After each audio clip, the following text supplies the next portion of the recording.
What is the meaning of life? जिंदगी का मतलब क्या है? हम लोगों को जिंदगी के साथ करना क्या चाहिए?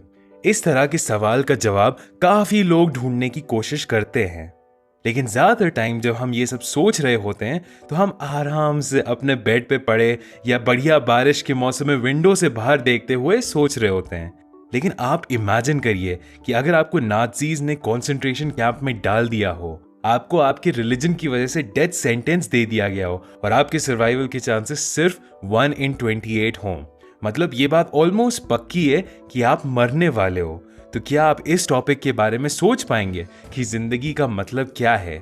यही फेस करना पड़ा विक्टर फ्रैंकल को, जिनको वर्ल्ड वॉर 2 के टाइम हिटलर ने कॉन्सेंट्रेशन कैंप में डाल दिया था। उनको उनकी फैमिली से अलग कर दिया गया था और उनको बहुत बुरे कंडीशंस में रख दिया गया था। जब वो कॉन्सेंट्रेशन कैंप्स में थे तो उन्होंने अपने बारे में और अपने आसपास के प्रिजनर्स के बारे में बहुत कुछ सीखा और सबके एक्सपीरियंसेस को देखने के बाद वो इस सवाल को आंसर करने की कोशिश करते थे कि जिंदगी का मतलब क्या है, और वही उन्होंने अपनी बुक में लिखा जिसका नाम है मैन सर्च फॉर मीनिंग। अब आप सोच रहे होंगे कि इतने बड़े सवाल के बारे में सोचने का फायदा क्या है? जिंदगी के मतलब के बारे में सोचने से मेरी लाइफ कैसे इंप्रूव होगी? तो मैं आपको बताना चाहता हूं गिव अप आइटिस के बारे में। विक्टर फ्रैंकल बताते हैं कि कंसंट्रेशन कैंप्स में अक्सर उन लोगों को पता चल जाता था कि कोई इंसान मरने वाला है बस उसका एटीट्यूड देख के। बहुत सारे लोग सोचते थे कि वो कैंप से निकल के क्या करेंगे, उनकी फैमिली कैसी होगी, एटसेट्रा। लेकिन अगर कोई इन सब चीजों के बारे में बात करना बंद कर देता था, एकदम डिप्रेस्ड हो जाता था और उसको अपनी लाइफ में कोई मीनिंग नहीं दिखती थी, तो वो वीक और बीमार होके मर जाता था। मतलब कि उन लोगों के लिए अपनी जिंदगी का मतलब ढूंढना लिटरली जिंदगी और मौत का सवाल था। विक्टर फ्रैंकल कहते हैं कि एक बार आपको अगर अपना वाई मिल जाए तो आप किसी भी हाउ को झेल सकते हैं। फॉर एग्जाम्पल, काफी बार लोग ऐसे प्रोफेशंस में चले जाते हैं जिसमें उनको कोई इंटरेस्ट नहीं होता है, तो क्योंकि उनको अपना वाई नहीं पता होता है कि वो अपना प्रोफेशन क्यों कर रहे हैं, जब वो किसी भी मुश्किल में फंस जाते हैं तो वो आगे नहीं पुश कर पाते हैं। ये इसलिए है क्योंकि उनका वाई क्लियर नहीं होता है, उनको पता ही नहीं होता है कि वो ये काम क्यों कर रहे हैं। लेकिन अगर उनका वाई क्लियर होता तो उनके रास्ते में जो भी मुश्किलें आती वो उससे आगे बढ़ सकते थे। अब आते हैं सबसे बड़ी बात पे जो ज्यादातर लोगों को समझना जरूरी है। जब हम सोचते हैं जिंदगी के मतलब के बारे में तो आपको ये समझना होगा कि जिंदगी का कोई एक मतलब नहीं है। ये कोई मैथमेटिकल इक्वेशन नहीं है जिसका सोल्यूशन हमेशा सेम होता है। असलियत में हमें जिंदगी को मतलब देना होता है। तो लाइफ की मीनिंग क्या है ये हमें खुद डिसाइड करना होता है। विक्टर फ्रैंकल दुनिया के सबसे बुरे कंडीशंस में थे जो शायद किसी भी इंसान ने कभी एक्सपीरियंस किया हो, लेकिन उन्होंने वहां पे भी फ्रीडम ढूंढ लिया। वो कैसे? वो कहते हैं कि हम चाहे जिस भी सिचुएशन में हो, हम हमेशा एक चीज कंट्रोल कर सकते हैं, वो है हमारा एटीट्यूड। बहुत सारे लोग होते हैं जो एक्चुअली बहुत अच्छी जिंदगी जी रहे होते हैं, लेकिन वो अपना एटीट्यूड हमेशा नेगेटिव ही रखते हैं। और दूसरे साइड कुछ लोग होते हैं जैसे विक्टर फ्रैंकल, जो कॉन्सेंट्रेशन कैंप में भी पॉजिटिव आउटलुक रखने की कोशिश करते हैं। तो अब सवाल ये उठता है कि अगर लाइफ के अंदर से पहले कोई मीनिंग नहीं है और हमें अपनी लाइफ को खुद से मीनिंग देनी होती है, तो हम अपनी लाइफ को मीनिंग कैसे दे सकते हैं? विक्टर फ्रैंकल के हिसाब से ये करने के 3 तरीके हैं।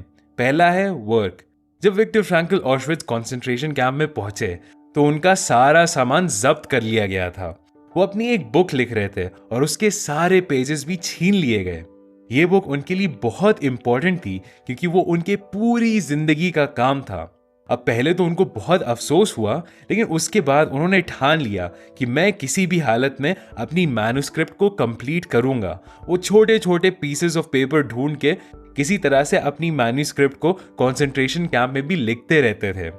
विक्टर फ्रैंकल को ऐसा लगता था कि वो मैन्युस्क्रिप्ट उनकी यूनिक कंट्रीब्यूशन होगा दुनिया के लिए, और अगर वो उसको नहीं लिख पाएंगे तो दुनिया का एक्चुअली नुकसान हो जाएगा।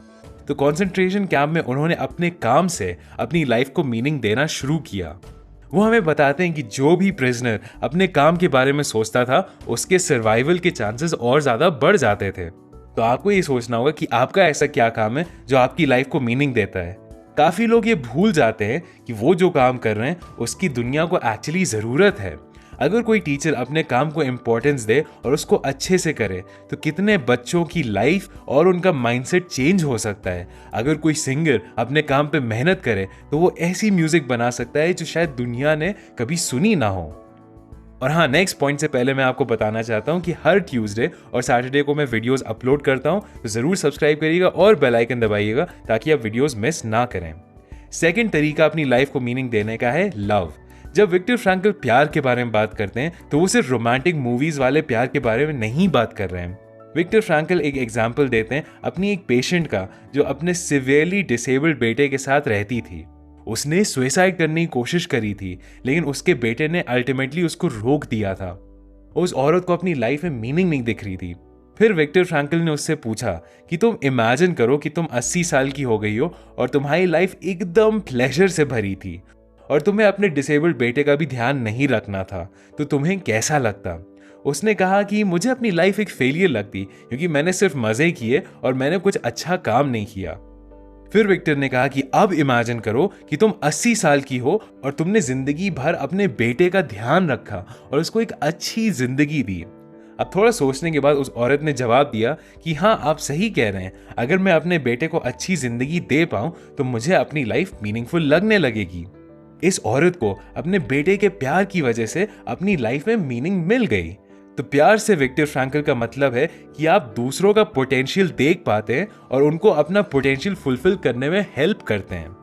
ज्यादातर प्यार जो हमें मूवीज और मीडिया में दिखाया जाता है वो सेल्फिश होता है। वो सिर्फ होता है कि मुझे इस दूसरे इंसान से क्या मिल सकता है। लेकिन जो असली प्यार आपकी लाइफ को मीनिंग देगा वो होता है कि आप देख पाते हो कि इस इंसान के अंदर कितना पोटेंशियल है, कि ये कुछ बड़ा कर सकता है, एक अच्छी जिंदगी जी सकता है और आप उसकी मदद करते हो वहीं तक पहुंचने के लिए। और तीसरा तरीका अपनी लाइफ को मीनिंग देने का है सफरिंग। अब ये कोई गारंटी तो नहीं होती है कि हमें अच्छा काम मिलेगा या नहीं और हमें प्यार मिलेगा या नहीं, लेकिन सफरिंग हर किसी के लिए गारंटीड होती है। किसी ना किसी लेवल पे हम सब लोगों को कभी ना कभी सफर करना पड़ता है। विक्टर फ्रैंकल कंसंट्रेशन कैंप में जब सफर कर रहे थे तो वो इमेजिन करते थे कि वो एक लेक्चर रूम में और वो बहुत सारे स्टूडेंट्स को अपने एक्सपीरियंसेस के बारे में बता रहे हैं। ये करने की वजह से वो अपने आप को अपनी सफरिंग से निकाल पाते थे और उनकी सफरिंग मीनिंगफुल बन जाती थी। विक्टर कहते हैं कि जैसे ही आप अपनी सफरिंग को मीनिंग दे देते हैं वैसे ही आपकी सफरिंग खत्म हो जाती है। तो जब भी आप किसी मुश्किल दौर से गुजर रहे हो, आपको अपने आप से पूछना चाहिए कि आपकी सफरिंग आपको क्या सिखा रही है। आप देखेंगे कि स्टोरीज और मूवीज में भी हीरो हमेशा स्ट्रगल करता है क्योंकि स्ट्रगल की वजह से ही उसके अकॉम्प्लिशमेंट्स को मीनिंग मिल जाती है। उसी तरीके से मेरे हिसाब से ये बुक और बुक्स से 100 गुना मीनिंगफुल बन जाती है क्योंकि ये एक ऐसे आदमी ने लिखा है जिसने अपनी सफरिंग से अपनी ही लाइफ नहीं, हम लोगों की लाइफ को भी मीनिंगफुल बनाने की कोशिश करी है। तो समरी में इस वीडियो में मैंने आपको बताया सबसे इंपॉर्टेंट चीज है लाइफ में मीनिंग ढूंढना। दूसरी चीज है कि जिंदगी के अंदर पहले से कोई मीनिंग नहीं होती है, उसको हमें मतलब देना होता है। और लास्ट चीज है कि लाइफ को मीनिंग देने के 3 तरीके होते हैं, वर्क, लव और सफरिंग। अगर आपको ये वीडियो पसंद आया तो आपको डेविड गॉगिन्स की बुक कांट हर्ट मी की समरी भी जरूर पसंद आएगी, तो उसको आप यहाँ क्लिक करके देख सकते हैं। अभी के लिए बस इतना ही एंड थैंक्स फॉर वॉचिंग।